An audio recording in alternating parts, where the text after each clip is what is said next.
بسم اللہ الرحمن الرحیم، الحمد للہ والصلاة والسلام علی رسول اللہ۔ قبلے اور کعبہ کی طرف منہ کر کے نماز ادا کرنا یہ ضروری ہے۔ اس کے متعلق ہم احادیث پڑھ رہے تھے۔ آج جو حدیث ہم نے پڑھنی ہے اس کا تعلق قبلہ کی تبدیلی کے ساتھ ہے۔ حضرت عبداللہ بن عمر رضی اللہ تعالی عنہما بیان کرتے ہیں، بینما الناس بقباء فی صلاة الصبح اذ جاءهم آت فقال ان النبي صلی اللہ علیہ وسلم قد انزل علیہ اللیلة قرآن وقد امر ان يستقبل الكعبة فاستقبلوها وكانت وجوههم الى الشام فاستداروا الى الكعبة۔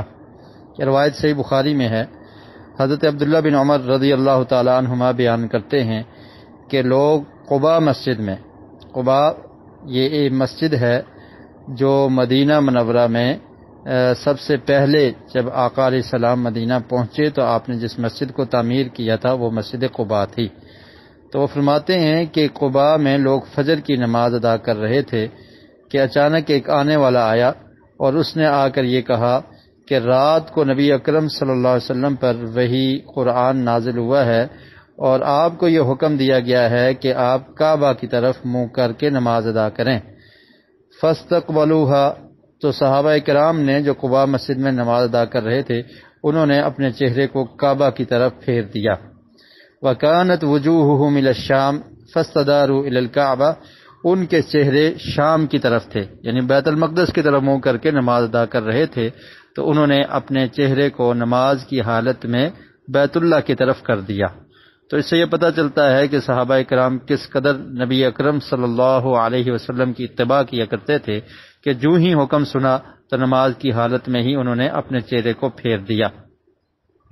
نبی کریم صلی اللہ علیہ وسلم جب مدینہ منورہ میں آئے تو مدینہ آنے کے بعد بھی اللہ کے رسول 16 مہینے تک، یا بعض روایات میں ہے کہ 17 مہینے تک بیت المقدس کی طرف منہ کر کے نماز پڑھتے رہے، لیکن آقا علیہ السلام کی یہ خواہش تھی کہ مسلمانوں کا قبلہ بیت اللہ بن جائے جو کہ مکہ مکرمہ میں ہے، کعبۃ اللہ جس کو کہا جاتا ہے، تو وہ قبلہ بن جائے۔ تو اللہ رب العالمین نے آقا علیہ السلام کی اس خواہش کو پورا کیا اور دوسرے سپارے میں اس چیز کا تذکرہ کر دیا، قد نرى تقلب وجهك في السماء فلنولينك قبلة ترضاها فول وجهك شطر المسجد الحرام، کہ ہم آپ کے چہرے کو بار بار آسمان کی طرف اٹھتا ہوا دیکھتے ہیں کہ آپ یہ دعا کرتے ہیں کہ اللہ تعالی ہمارے قبلے کو مسجد حرام بنا دے اور بیت اللہ کو ہمارا قبلہ بنا دے، تو ہم نے آپ کی خواہش کو پورا کر دیا، اب آپ مسجد حرام کی طرف بیت اللہ کی طرف منہ کر کے نماز پڑھیں۔ تو یہ وحی نازل ہوئی تو اللہ کے رسول صلی اللہ علیہ وسلم نے مسجد نبوی میں بیت اللہ کی طرف رخ کر کے نماز ادا کی، بیت المقدس سے چہرے کو پھیر کر بیت اللہ کی طرف رخ کر کے نماز پڑھی۔ تو یہ خبر جب مسجد قباء میں صحابہ کرام کو پہنچی تو وہ نماز کی حالت میں تھے اور انہوں نے اپنے چہرے کو نماز کی حالت میں ہی بیت اللہ کی طرف کر دیا، بیت المقدس سے چہرے کو گھما کر پھیر کر بیت اللہ کی طرف رخ کر کے نماز ادا کرنا شروع کر دی۔ تو اس سے یہ پتہ چلتا ہے کہ شریعت کے جو احکام ہیں اس میں اللہ رب العالمین نے جو بھی حکمت رکھی ہے، ہمیں اللہ کا حکم ماننا ہمارے لیے ضروری ہے کہ جب اللہ کا حکم آ جائے تو اس پر عمل کرتے ہوئے ہم اس کو فوری مان لیں کہ جیسے اللہ نے کہہ دیا، جیسے اللہ کے رسول نے کہہ دیا، اس کو ماننا اور تسلیم کرنا یہ ایک مومن اور مسلمان کی ذمہ داری ہے۔ اور اس سے یہ بھی پتہ چلتا ہے کہ اگر ایک آدمی بھی آ کر خبر دے اور وہ آدمی ثقہ ہو، وہ آدمی بااعتماد ہو، تو اس کی بات کو مان کر عمل کرنا ضروری ہوتا ہے اور عمل کیا جائے گا۔ اور اس سے یہ بھی پتہ چلتا ہے کہ نماز کی حالت میں اگر کوئی انسان غیر قبلہ کی طرف منہ کر کے نماز ادا کر رہا ہے تو نماز کی حالت میں اسے یہ خبر مل جاتی ہے کہ جس طرف آپ منہ کر کے نماز ادا کر رہے ہیں وہ قبلہ نہیں ہے، تو نماز کی حالت میں ہی وہ اپنے چہرے کو قبلے کی طرف پھیر سکتا ہے، چینج کر سکتا ہے، اور جو نماز پہلے وہ پڑھ چکا ہے اس کو دہرانے کی ضرورت نہیں، بلکہ جو ہی اس کو خبر ملے گی تو اس وقت وہ اپنے چہرے کو قبلے کی طرف پھیر لے گا۔